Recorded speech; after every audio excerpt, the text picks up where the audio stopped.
While Intel is starting to serve up some interesting competition, it's AMD that dominates the mobile x86 space. The Steam Deck has proven itself as an excellent handheld, while the Ryzen 7 7840U and the very similar Z1 Extreme have powered a vast range of Windows competitors, including ROG Ally, its X variant, the Lenovo Legion Go and many others. So where do we go next? Interestingly, there are two potential paths ahead.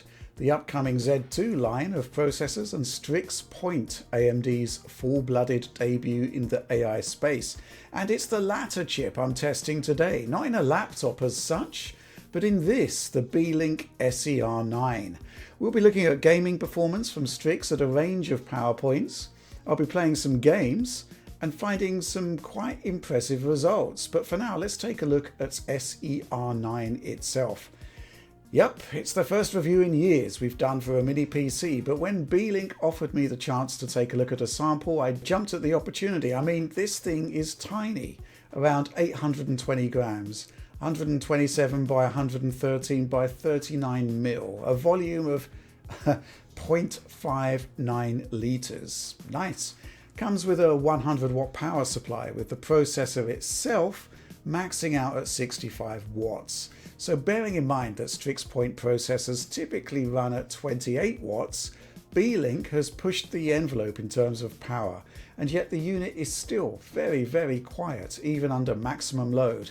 It's an all-metal construction aside from the underside, and that gives it a premium finish. Impressive stuff. There's also a lot of flexibility in I/O. Power button, headphone jack, USB-C and Type A on the front, 3 Type A's on the rear, a single USB-C, 2.5 gigabits per second Ethernet, HDMI 2.1, DisplayPort 1.4a, and the power input there on the rear. Oh, and another headphone jack. The unit even has its own speaker. The only real issue here is that the Type-C isn't good for an eGPU. There's no Thunderbolt, and USB 2.0 ports are oddly under-spec'd. However, open the underside and you've got 2 PCIe Gen 4 NVMe slots, which is pretty decent, I'd say. Slightly limited connectivity aside, I have no issues with this unit. It's powerful, it's quiet, it's Strix Point in a tiny box. The Beelink SER9 is expensive at around $1,200, but it's a very, very nicely designed mini PC, and with it you can push Strix Point very hard indeed. And therefore we can take a good look at the ultimate form of AMD's mobile processor. Well, ultimate at least, until the staggeringly spec'd Strix Halo arrives. Here's a quick look at Strix specs then in the Ryzen AI 9 HX370 contained in this mini PC. 4 Zen 5 cores running up to 5.1 GHz, backed by 8 Zen 5C cores boosting to a max of 3.3 GHz. The Radeon 890M integrated GPU is the most capable out there right now, with 16 RDNA 3.5 compute units running at a max 2.9 GHz, sharing memory bandwidth with the CPU, and in this unit there's 32 GB of 7500 mega transfers per second LPDDR5. On top of that, there's an NPU for AI tasks, offering a maximum of 50 TOPS.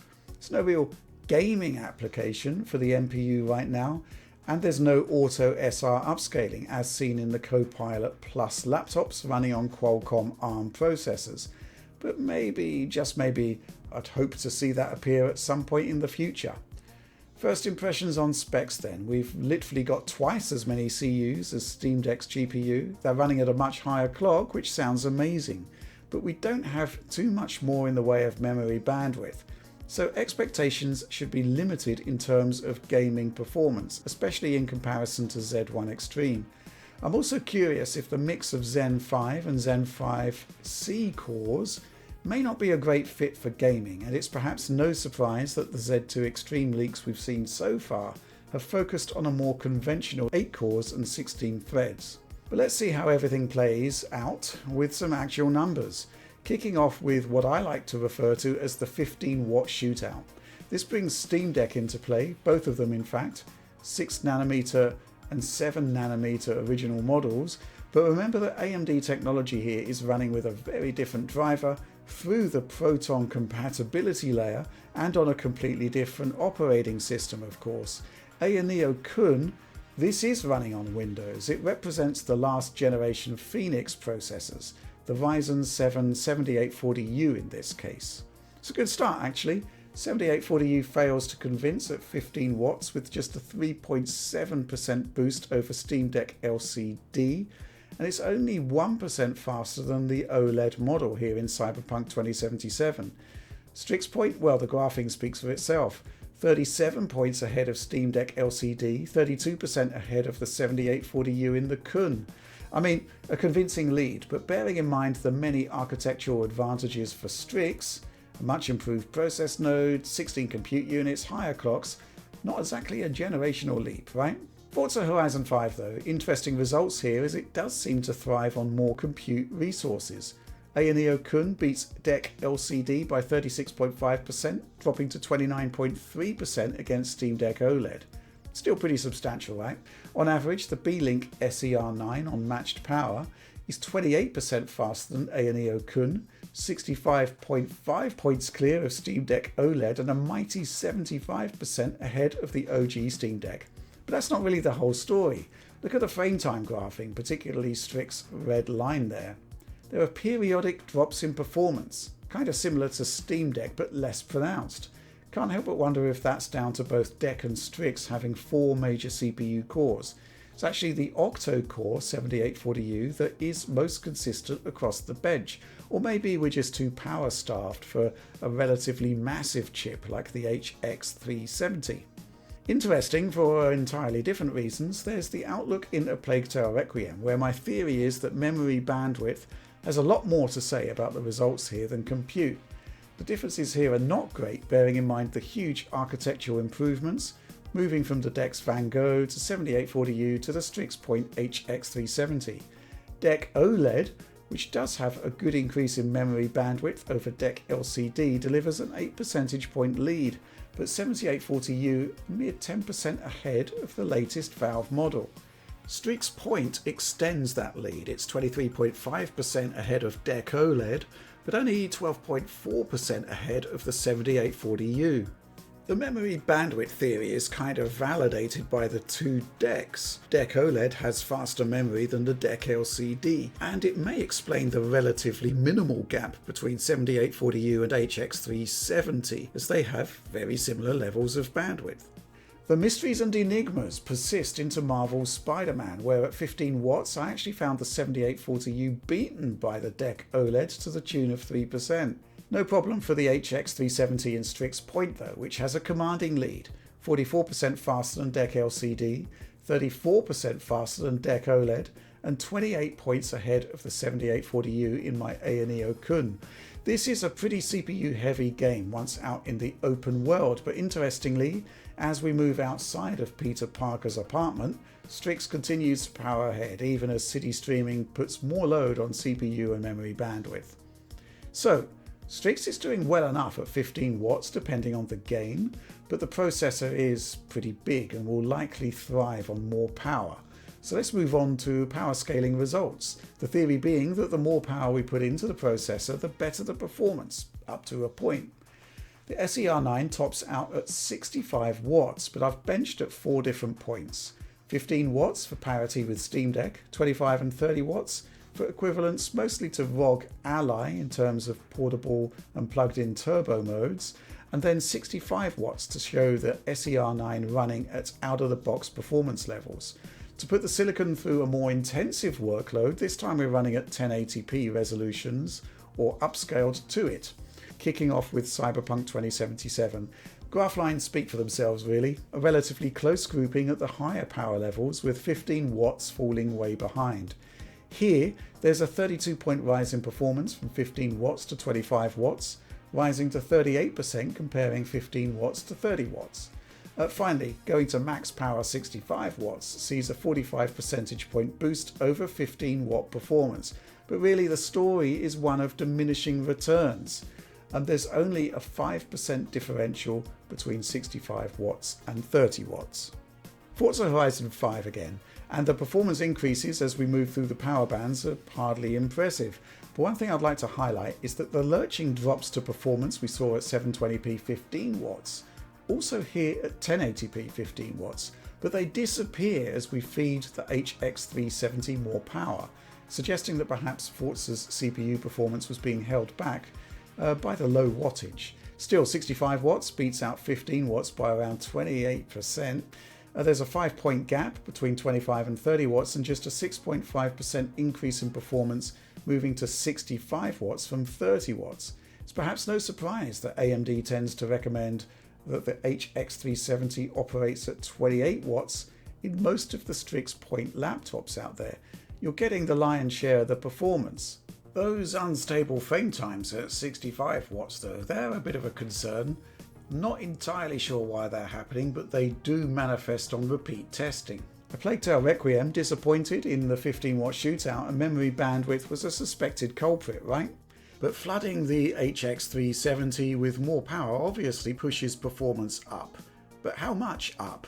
Doubling power from 15 watts to 30 watts adds 22% more performance, while the 65 watt result sees a 37% increase in frame rate over 15 watts, dropping to just 7.5% over the 30 watt result. So once again, diminishing returns the more power we give the hardware.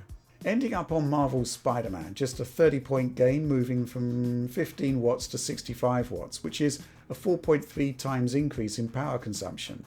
The sweet spot is at the 30 watt level, which offers up a 24 percentage point gain over the baseline 15 watt benchmark. A 4.7% increase in frame rate between 30 watts and 65 watts isn't exactly astonishing, is it? Anyway, I'm going to move on to gameplay now, and based on my testing, I actually saw some really nice results from the Beelink SER9. I'm running this flat out at 65 watts because ultimately this is an SER9 review more than a Strix Point review, but as we've established, for the most part, the performance differential between 65 watt and the 30 watts isn't actually that wide, a Plague Tale apart. Cyberpunk 2077 was my first port of call, primarily because this is a CPU heavy game. And yeah, I'm a bit concerned about the somewhat lopsided CPU arrangement in Strix Point. 4 high-performance Zen 5 cores and 8 Zen 5C efficiency cores. I actually came away very impressed, to be honest with you. This is by far and away the best mobile Cyberpunk experience I've had. I'm not making things easy here for a mobile chipset. We're running the game on high settings here. 1080p output resolution, upscaling from FSR2 quality mode, so native 720p. And as part of the experience, a key part of the experience is this busy city. I've ramped up the crowd setting to high, which can have a profound impact on CPU performance. That's best tested here with a high-speed run through the Cherry Blossom Marketplace, still at 30 FPS or higher, which we can say will be pretty much worst-case scenario stuff from a CPU perspective. This scene here is one of CD Projekt Red's internal streaming tests, and this drops frames in the PS5 and Series X performance modes. I think this one is a pretty effective stress test for both CPU and GPU here, but we're still north of 30 FPS in this test. Our less demanding streaming test also sits north of 30 FPS, mostly with a frame rate window of mid-30s to mid-40s, which kind of got me wondering about frame generation. FSR3 frame gen is now a part of Cyberpunk 2077, and while it hasn't gained too many great reviews, I'd say it does a job here. I'm on the same settings as before, just with FSR3 frame gen now active, and the frame rate window moves up to 50 FPS minimum into the 70s. Frame gen is best used with VRR, so I've turned off VSync for this testing to give a better idea of frame times. They look pretty good, to be honest. As expected, minimum performance levels are in the 50s in the Cherry Blossom Marketplace, but the latency isn't actually too bad here. It's not as if I can't shoot enemies or make headshots, even when playing with a controller, and I was actually capturing this, so the capture card will be adding its own latency. So genuinely surprised by this turnout. So I thought next I'd try Marvel's Spider-Man, 1080p high settings, upscaling using XeSS 1.3 in quality mode, but with FSR3 frame generation active. I had a save from near the beginning of the game in Fisk's Tower, and I was pleasantly surprised to see frame rates well up into HFR territory, capping out at 120 frames per second. Of course, the true litmus test is swinging through the city, and this one's a bit of a double-edged sword. Frame rates are high but variable, but some users playing this on an actual VRR screen may notice some inconsistencies. Basically, we're CPU limited here, and often being CPU limited can lead to some crazy inconsistent frame times, something frame generation can't fix if frame rate is fully unlocked. Still, introducing a frame rate cap may help on this one, and raw frame output, raw frames per second if you like, certainly high. Of course, some games have lower demands and just run great. Looking at Control here, I'm rendering at 720p native with the game's TAAU upscaling, taking that output up to 1080p. But it's a pretty poor TAAU, to be honest. But even so, on console equivalent low settings, we're mostly at a locked 60 frames per second. It's only DX12 stutter that causes any problems. But my gut feeling here is that Control is capable of more. So I relocated to Alex Battaglia's Corridor of Doom for some stress testing. Native 1080p runs above 40 FPS in this demanding scene, which is pretty impressive I'd say, but of course Control is beautiful with ray tracing, so I also tested that too. 720p, TAAU up to 1080p, RT medium, meaning reflections and transparency reflections on. Certainly a tough workout, certainly in the Corridor of Doom, and yes, still north of 30 FPS and usually a good bit higher. Pretty impressive results I'd say. There are some games where the Radeon 890M in the HX370 doesn't quite have the horsepower for a good overall experience. Here in Alan Wake 2, The Forest in Chapter 2 is a significant challenge, and at 1080p output on the lowest settings with FSR2 on performance mode, frame rates can dip beneath 30 FPS.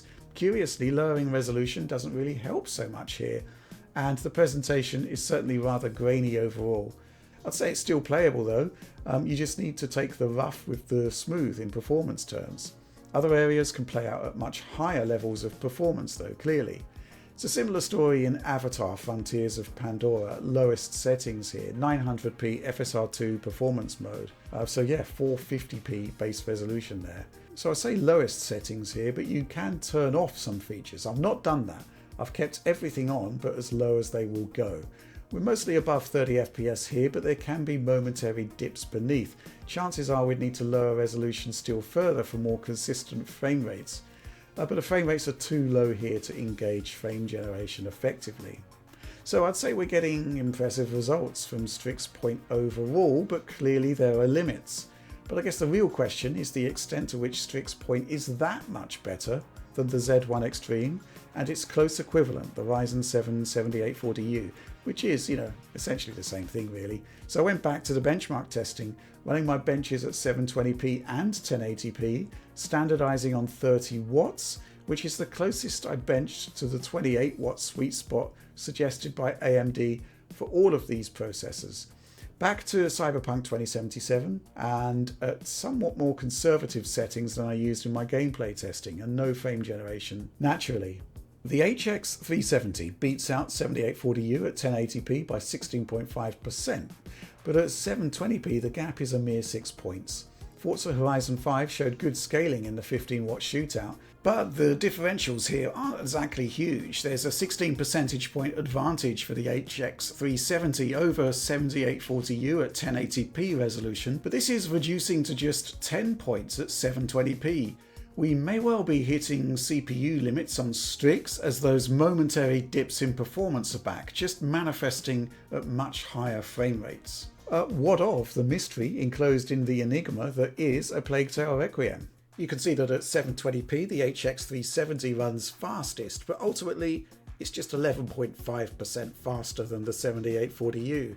At 1080p, Strix is again triumphant, but once again with a less than stellar performance increase, just 8 points clear of the 7840U. Marvel's Spider-Man is more compelling, however. At 720p resolution, Strix delivers a 34% performance improvement at 30 watts, dropping back to 23% at 1080p. At the end of the day, the HX370 does have architectural improvements, moving from RDNA 3 to 3.5, but it's a 33% boost to overall compute unit count, so perhaps we shouldn't be expecting that much from Strix Point. It looks in line with expectations, I suppose, especially bearing in mind the identical memory bandwidth in my benchmarks here. So anyway, I rather like this mini PC. It's highly capable, the form factor, irresistible, and it's very, very quiet. But I do have to wonder about the next generation of handhelds. Chances are we'll get a useful bump in performance, I guess, but nothing revelatory. Meanwhile, absolutely, there will be handhelds out there from Chinese firms giving you the full fat HX370 we've tested today. But reports are saying that the chips are costing them twice as much to buy from AMD as the 7840U, and you're not getting twice the performance, so you're paying a gigantic price premium, all of which to me at least explains why those mooted Microsoft and Sony handhelds are still years away, and why Valve is holding fire on a Steam Deck follow-up until a true generational leap is possible. We're getting iterative bumps year on year. Even so, I was still impressed with some of the results I got here, and it's quite the feat from such a tiny PC, I have to say. That said, the demands of some titles are still pretty extreme, and the likes of Avatar: Frontiers of Pandora and Alan Wake 2 show that you can't always get a flat-out great experience. Still, that's it. That's all from me, so please do like, subscribe, share and all of that stuff, and ring bells for notifications and probable algorithm advantages for our content. DF Supporter Program, we're really proud of this. Get early access to our content, early access to DF Direct Weekly, the chance to help shape the show, and of course high quality video downloads of everything we do, and indeed everything we have done since late 2016. Oh, and a weekly update from me on what the entire team are up to. And finally, please do consider store.digitalfoundry.net to gain access to our beautiful merchandising wares. But that's all from me on this one. Thanks for watching and supporting Digital Foundry.